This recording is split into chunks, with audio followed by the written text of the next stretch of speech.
everyone, I am Hano. I am the second reporter of Group 2. So today, we will talk about the codes of ethics. So, the topics are, first, the importance of codes. Second, the abuse of codes. And third, the limitation of codes. So, what is a code of ethics? A code of ethics is a guide of principles designed to help professionals conduct business honestly and with integrity. A code of ethics document may outline the mission and values of the business or organization, how professionals are supposed to approach problems, the ethical principles based on the organization's core values, and the standards to which the professional is held. A code of ethics, also referred to as an ethical code, it may encompass areas such as business ethics, a code of professional practice, and an employee code of conduct. So what is the importance of codes? Codes of ethics state the moral responsibilities of engineers as seen by the profession and as represented by a professional society. Since they express the profession's collective commitment to ethics, codes are enormously important, not only in stressing engineers' responsibilities, but also in supporting the freedom needed to meet them.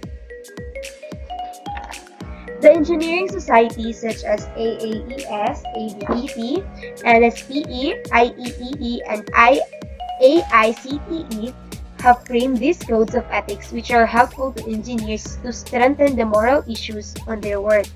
The codes of ethics play at least 8 important roles. So here are the 8 essential roles of the codes of ethics.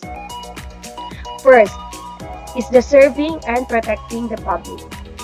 Engineering involves advanced expertise that professionals have and the public lacks, and also considerable dangers to a vulnerable public. Professional stands in a fiduciary relationship with the public. Trust and trustworthiness are essential. A code of ethics functions as a commitment by the profession as a whole that engineers will serve the public health, safety, and welfare. In one way or another, the remaining function of codes are contribute to this primary function, which is the serving and protecting the public. The second one is the guidance. Codes provide helpful guidance by articulating the main obligation of engineers. Because codes should be brief to be effective, they offer mostly general guidance. Nonetheless, when well written, they identify primary responsibilities. More specific directions may be given in supplementary statements or guidelines, which tell how to apply the code. Inspiration is the import of a spirit that motivates a person to do something in his or her life. It is important for everyone in our lives. This inspiration changes the way we think about our life. It helps in moving forward in our life by removing all the life hurdles in a positive way. This also helps in making us believe in our own power and capability. And this is the third essential roles of the codes of ethics. The inspiration. Codes of ethics, which specify a collective commitment towards a profession, helps in motivation for ethical conduct. These codes make one feel really responsible and proud to be a professional, thus motivating towards the commitment one should have towards one's profession. In a powerful way, they voice what it means to be a member of a profession committed to responsible conduct in promoting the safety, health, and welfare of the public. The fourth one is the shared standards. The diversity of moral viewpoints among individual engineers makes it essential that professions establish explicit standards, in particular, minimum standards. In this way, the public is assured of a standard of excellence on which it can depend, and professionals are provided a fair playing field in competing for clients. The fifth one is The support for responsible professionals.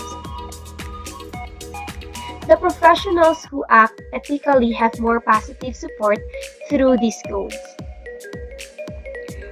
A publicly proclaimed code allows an engineer under pressure to act unethically to say, I am bound by the code of ethics of my profession, which states that. This by itself gives engineers some group backing in taking stands on moral issues.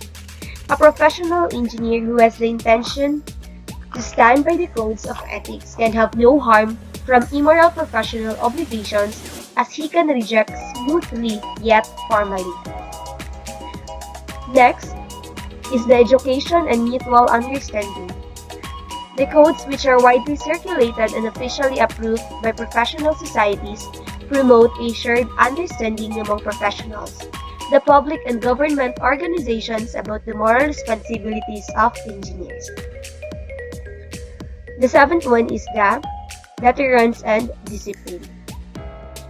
The professional, those who fail to follow the codes, exhibit unethical conduct which is evident from the disobedience. Such an investigation generally requires paralegal proceedings designed to get at the truth about a given charge without violating the personal rights of those being investigated.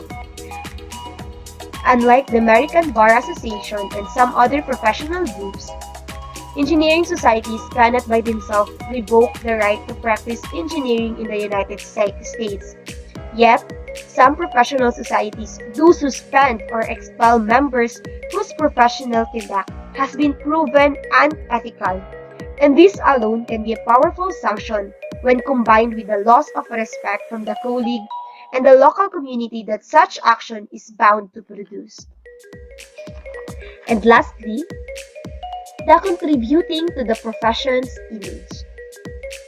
Codes project the engineers as the professionals of an ethically committed profession, which inspires them to work with great commitment and more effectively to serve the public. It can also win greater powers of self-regulation for the profession itself while lessening the demand for more government regulation. The reputation of a profession, like the reputation of an individual professional or a corporation, is essential in sustaining the trust of the public. It is very important. So here's about the abuse of codes. When codes are not taken seriously within the profession, they amount to a kind of window dressing that ultimately increases public cynicism about the profession.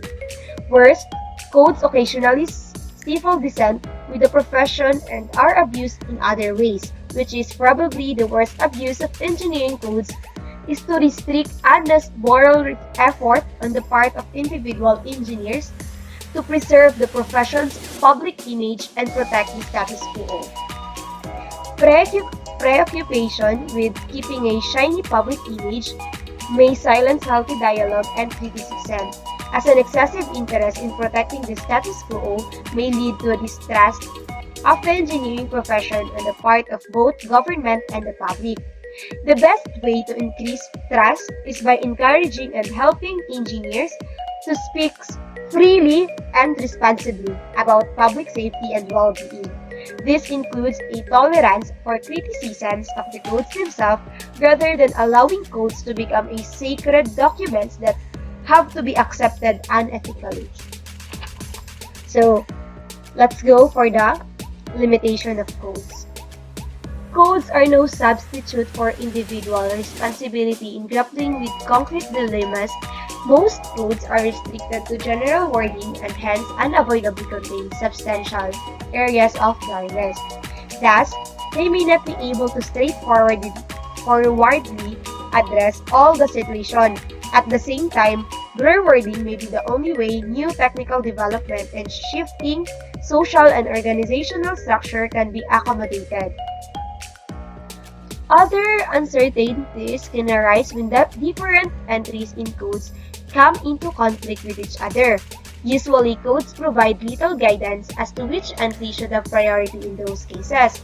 For example, as we have noted, Tensions arise between stated responsibilities to employers and to the wider public. Again, duties to speak honestly, not just to avoid deception, but also to reveal morally relevant truths, are sometimes in tension with duties to maintain confidentiality. So, that's all. I hope you learned something. Again, this is Juan Maritan Quijano, your reporter for today. Thank you.